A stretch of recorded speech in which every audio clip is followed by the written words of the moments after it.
नमस्कार, मी अंजली वारकरी. माझ्या यूट्यूब चॅनलवर सर्व विद्यार्थ्यांचे स्वागत करते. आज आपण क्लास 12th फिजिक्समधील 6 नंबरचं जे चॅप्टर आहे सुपरपोजिशन ऑफ वेव्ह त्यामधली काही न्यूमरिकल्स पाहणार आहोत. तर तुमच्या टेक्स्टबुकमधलं जे 10th नंबरचं न्यूमरिकल आहे ते आपण सगळ्यात पहिले पाहू. A wave of frequency 500 hertz is traveling with the speed of 350 meter per second. What is the phase difference between the two displacement at a certain point at time 1.0 millisecond apart?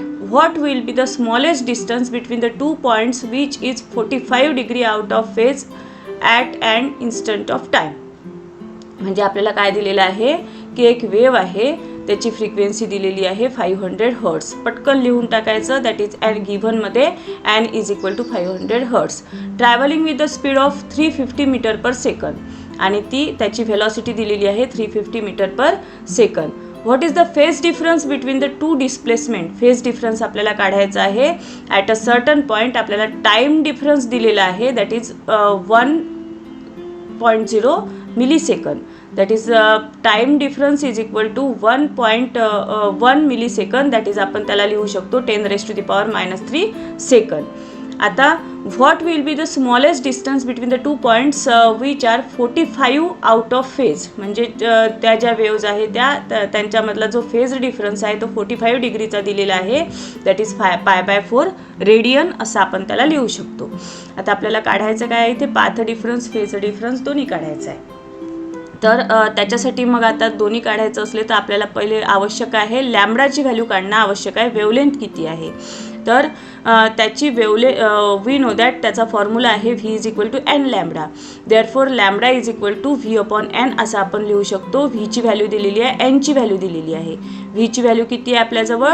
That is 350 metre per second. एनची value दिलेली आहे 500 hertz. टाकायची ती value that is 350 upon 500 that is equal to 7 upon 10 metre that is equal to 0.7 metre. ही wavelength आपल्याला इथे मिळाली. आता आपल्याला काय काढायचं आहे? Path difference. We know that path difference is equal to velocity of into time.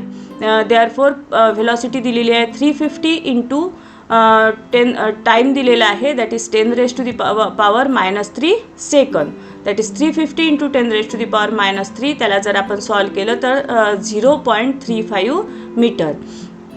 आता आपल्याला phase we know that formula माहिती आहे that is phase difference is equal to 2π upon lambda into path difference. हा formula नेहमी लक्षात ठेवायचा. That is phase difference is equal to 2π upon lambda into path difference. मग आता समजा जर अशी एक वेव आहे. आता ही जी वेव आहे ही वेव इथून अशी जाते आहे, म्हणजे ही वेव अशी जाते आहे. हा जो पॉईंट घेतो आपण हा 0 घेतो, हा पॉईंट घेतो π/2 घेतो, हा पॉईंट घेतो पाय घेतो, हा 3π/2 आणि हा जो पॉईंट घेतो आपण 2π. म्हणजे आता हा जो पाथ डिफरन्स झाला याचा 2π आणि त्यावेळेस ही जी वेवलेंथ असते ही वेवलेंथ असते लॅम्बडा. दॅट इज हे जे डिस्टन्स आहे path difference that is equal to 2π. Phase difference that is equal to 2π आणि ही जी व्हॅल्यू असते ही व्हॅल्यू किती असते त्याची? लॅम्बडा. म्हणजे वेवलेंथ त्यावेळेस लॅम्बडा असते. दॅट इज इक्वल टू मग आता we know that phase difference is equal to 2π upon lambda into path difference that is equal to 2π. लॅम्बडाची व्हॅल्यू टाकून द्यायची, ही ते आपण काढलेली that is 0.7 metre. That is 2π upon 0.7 into path difference आपल्याला काढलेला आहे आपण इथे that is 0.35 metre. That is equal to इथे टाकला आपली व्हॅल्यू आली. सॉल्व केल्यानंतर दॅट इज 2π अपॉन 2 कॅन्सल झालं.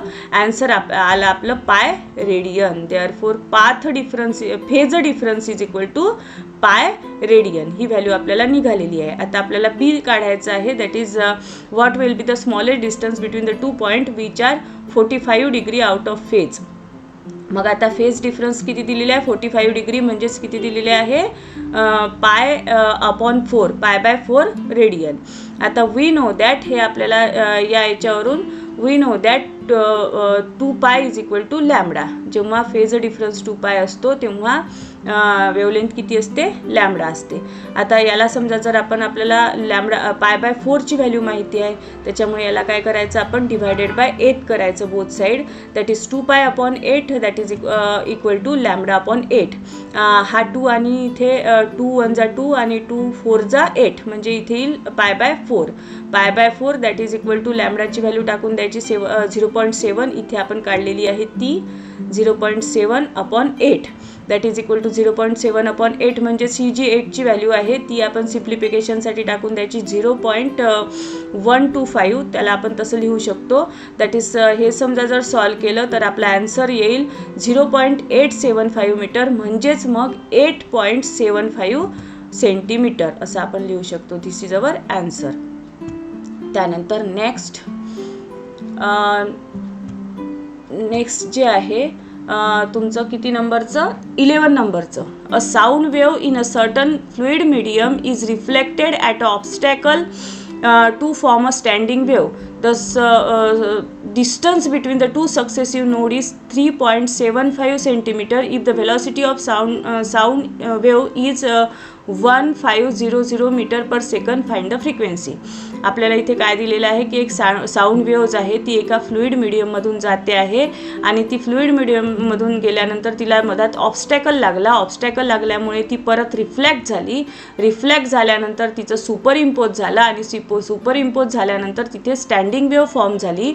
आपल्याला ही जी स्टँडिंग वेव्ह आहे त्याच्यामध्ये जे नोट्स आणि अँटी नोट्स तयार झालेले आहेत तर त्या डिस्टन्स बिटवीन टू सक्सेसिव्ह नोट्सची व्हॅल्यू दिलेली आहे दॅट इज 3.75 लिहून घ्यायचं. सो आपल्या गिव्हनमध्ये that is distance between two successive notes that is 3.75 centimetre. त्यानंतर आपल्याला अजून काय दिलेलं आहे, velocity of sound wave that is sound वेव्हची व्हेलॉसिटी दिलेली आहे v is equal to 1500 metre per second. त्यानंतर आपल्याला काय काढायचं आहे, फ्रिक्वेन्सी काढायची आहे म्हणजे एनची व्हॅल्यू काढायची आहे. आता इथे आपल्याला दिलेलं काय आहे की distance between two successive nodes. मग we know that distance between two successive node किती असते, λ/2 असते. That is λ/2 is equal to 3.75 centimetre. Therefore lambda is equal to हा 2 इकडे डिनॉमिनेटरला आहे, राईट हँड साईडला गेल्यावर तो न्यूमरेटरला येईल. दॅट इज येईल मग ते 3.75 into 2 centimetre. Therefore lambda is equal to 7.5 centimetre that is 7.5 into 10⁻⁻2 metre. Therefore ही झाली तुमची लॅम्बडाची व्हॅल्यू. आता आपल्याला काय काढायचं आहे, फ्रिक्वेन्सी काढायची आहे ना. फ्रिक्वेन्सीचा फॉर्म्युला काय आहे, that is N is equal to V upon lambda. लॅम्बडाची व्हॅल्यू आपण ऑलरेडी काढलेली आहे, व्हीची व्हॅल्यू आपल्याजवळ आहे दिलेली आहे. त्या दोन्ही व्हॅल्यू टाकून द्या.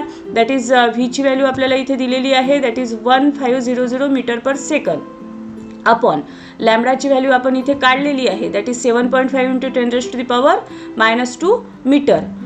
दॅट इज इक्वल टू मग याला सिम्प्लिफाय केलं तर इथे काय आहे 10⁻⁻2 डिनॉमिनेटरला आहे, ते जर आपण न्यूमरेटरला नेलं तर येईल 10⁻+2 म्हणजेच येईल that is N is equal to 1500 into 10⁻+2 divided by 7.5.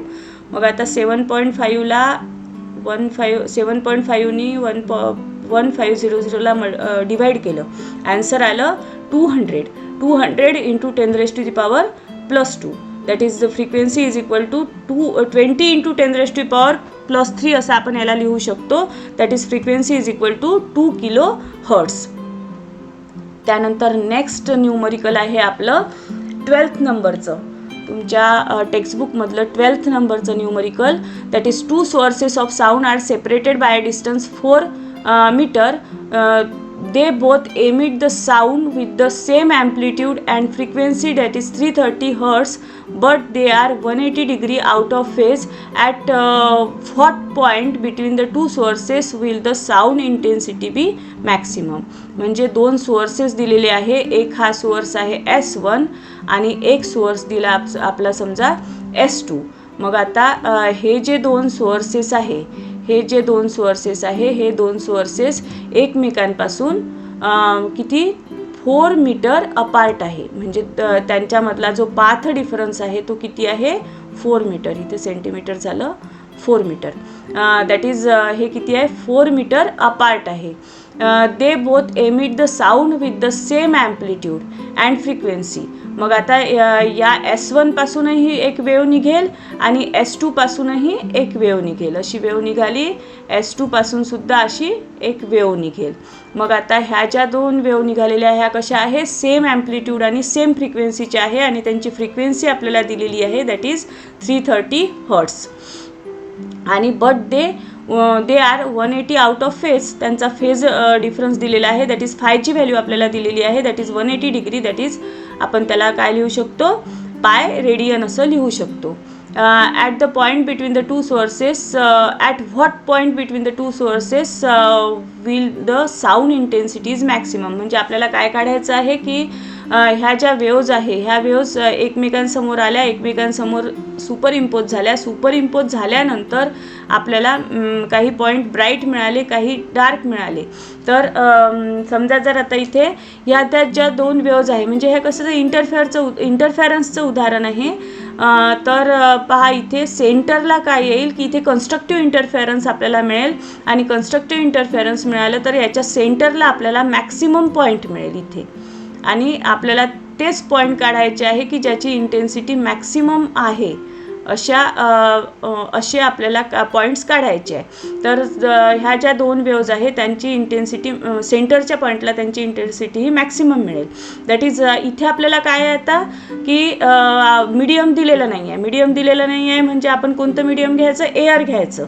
आणि air medium, velocity of air medium किती असते, that is 330 metre per second. एवढं आपल्या गिव्हनमध्ये लिहून घ्यायचं. आपल्याला काढायचं काय आहे, दॅट इज साऊंड इंटेन्सिटी, म्हणजे जे सगळे मॅक्सिमम पॉईंट आहे त्याची व्हॅल्यू आपल्याला काढायची आहे की ज्यांची साऊंड इंटेन्सिटी मॅक्सिमम आहे असे सगळे पॉईंट आपल्याला काढायचे आहे. तर वी नो दॅट मागच्या न्यूमरिकलमध्ये पाहिलं आपण की जेव्हा ही जी वेव आहे त्याची वेवलेंथ किती असते, that is equal to 2 lambda असते. दॅट इज 2 पाय असते. That is wavelength lambda is equal to 2 pi. मग आता at the centre of the source path difference is 0 आणि हा पॉईंट आपल्याला मॅक्सिमम मिळतो सेंटरचा. तर इथे आपण पाहिलं की हा पॉईंट कसा मिळतो, आपल्याला सेंटरचा पॉईंट मॅक्सिमम मिळतो. आता आपल्याला नेक्स्ट मॅक्सिमम काढायचा आहे, तर त्याच्यासाठी मग आपल्याला पहिले हा पॉईंट काढावा लागेल. पहिले आपल्याला काय काढावं लागेल, वेवलेंथ लॅम्बडा काढावं लागेल. मग आता wavelength lambda we know that V is equal to N lambda, therefore lambda is equal to V upon N. मग व्हीची व्हॅल्यू आपल्याला इथे दिलेली आहे का, हो दिलेली आहे. That is velocity of air, that is 330 metre per second आपण घेतलेली आहे. त्याच्यानंतर आपल्याला फ्रिक्वेन्सी पण दिलेली आहे, दॅट इज 330 हर्ट्स. मग दॅट इज इक्वल टू व्हीची आणि एनची व्हॅल्यू जर आपण टाकली तर आपली वेवलेंथ किती झाली, 330 upon 330 that is equal to 1 metre. 1 metre एवढी वेवलेंथ झाली ही लॅम्बडा. मग आता लॅम्बडा बाय 2ची व्हॅल्यू जर आपल्याला काढायची असेल किती येईल ती, that is lambda by 2 is equal to 0.5 metre. म्हणजे 1/2 दॅट इज 0.5 मीटर असं आपण लिहू शकतो. मग आता हा जो पॉईंट आहे आपल्याला किती मिळेल, मॅक्सिमम मिळेल. आता आपल्याला याच्यानंतरचे ही ज्या दोन्ही साईडच्या ज्या आहेत, दॅट इज इकडचा काय झाला पॉझिटिव्ह आणि या साईडचं काय झालं निगेटिव्ह झालं. तर मग आता हे जे डिस्टन्स आहे हे डिस्टन्स आपलं किती झालं, लॅम्बडा बाय 2 एवढं डिस्टन्स झालं. मग आता हे लॅम्बडा बाय 2 झालं, तर हे जे डिस्टन्स आहे अर्ध हे झालं लॅम्बडा बाय 4 आणि हे डिस्टन्ससुद्धा काय झालं लॅम्बडा बाय 4. मग लॅम्बडा बाय 4ची व्हॅल्यू आपल्याला किती मिळेल, that is lambda upon 4 that is 1/4 that is equal to किती झालं ते लॅम्बडाची value 1 that is 1/4 that is equal to plus minus 0.25. म्हणजे हा जो पॉईंट आहे हा आपल्याला मॅक्सिमम पॉईंट मिळेल. आणि इथे सुद्धा आपल्याला मॅक्सिमम पॉईंट मिळेल, हा पॉईंट मॅक्सिमम मिळेल आणि हा पॉईंटसुद्धा मॅक्सिमम मिळेल. तर आता या दोन पॉईंटला कितीवर असेल तो 0.25 वर असेल. तर आता हे पॉईंट इथे व्यवस्थित दाखवण्यात नाही आले, डायग्राम काही व्यवस्थित निघाली नाही, तरी पण थोडंसं लक्षात घ्या. दॅट इज हा जो पॉईंट असेल हा असेल प्लस मायनस 2.25चा. त्यानंतर मग आता लॅम्बडा बाय नंतरचा जो मॅक्सिमम पॉईंट आहे, पहिला मॅक्सिमम पॉईंट आपल्याला कुठे मिळाला, सेंटरला मिळाला. त्याच्यानंतरचा मॅक्सिमम पॉईंट आपल्याला कुठे मिळाला, दॅट इज प्लस मायनस 0.25ला. म्हणजे इथे हा प्लस 0.25 आणि हा पॉईंट झाला मायनस 0.25. त्यानंतर मग आता समजा जर आपल्याला नेक्स्ट मॅक्सिमम काढायचा असेल तर त्याच्यामध्ये परत आपल्याला लॅम्बडा बाय 2 ॲड करावं लागेल. That is 0.25 plus lambda by 2ची व्हॅल्यू इथे आपण काढलेली आहे, दॅट इज इक्वल टू 0.5. म्हणजेच आपला नेक्स्ट जो मॅक्सिमम आहे तो कोणत्या पॉईंटला मिळेल, दॅट इज 0.75ला मिळेल. 0.25 प्लस 0.5 म्हणजे 0.25 म्हणजे या साईडला मिळेल तो प्लस 0.75 आणि आपल्या निगेटिव्ह हाफ सायकलला मिळेल -0.75 म्हणजे हा आपल्याला मॅक्सिमम पॉईंट मिळेल. हा झाला आपला तिसरा मॅक्सिमम पॉईंट. त्याच्यानंतर मग परत आपल्याला त्यामध्ये नेक्स्ट मॅक्सिमम काढायचा असेल तर परत त्याच्यामध्ये लॅम्बडा बाय 2 ॲड करावं लागेल. मग आता त्याच्यामध्ये परत लॅम्बडा बाय 2 ॲड केलं तर 0.75 प्लस 0.5 म्हणजे आपल्याला नेक्स्ट मॅक्सिमम मिळेल 1.25 म्हणजे प्लस मायनस 1.25 म्हणजे या साईडला येईल पॉझिटिव्ह हाफ सायकलला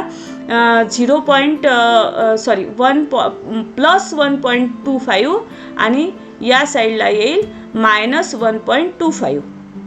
ठीक आहे. त्यानंतर मग आता परत जर आपल्याला पुढचा मॅक्सिमम काढायचा असेल तर पुढचा मॅक्सिमम काढायसाठी परत आपल्याला त्यामध्ये लॅम्बडा बाय 2 ॲड करावं लागेल. मग लॅम्बडा बाय 2 ॲड केलं म्हणजेच 1.25 मध्ये परत 0.5 ॲड केलं तर आपल्याला नेक्स्ट मॅक्सिमम मिळेल प्लस मायनस 1.75 मीटरवर.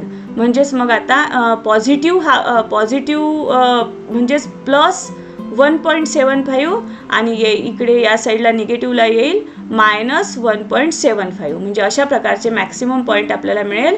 दॅट इज पहिला सेंटरला, त्यानंतर दुसरा येईल प्लस मायनस 0.25ला, तिसरा येईल प्लस मायनस 0.75ला, नेक्स्ट येईल प्लस मायनस 1.25ला आणि नेक्स्ट येईल 1.75ला अप टू अँड एक्सेट्रा. म्हणजे अशा पद्धतीने आपल्याला हे प्रॉब्लेम सॉल्व करता येते. यानंतरचे नेक्स्ट प्रॉब्लेम आपण पुढील व्हिडिओमध्ये पाहणार आहोत. तर चॅनलला सबस्क्राईब करायला विसरू नका. नमस्कार.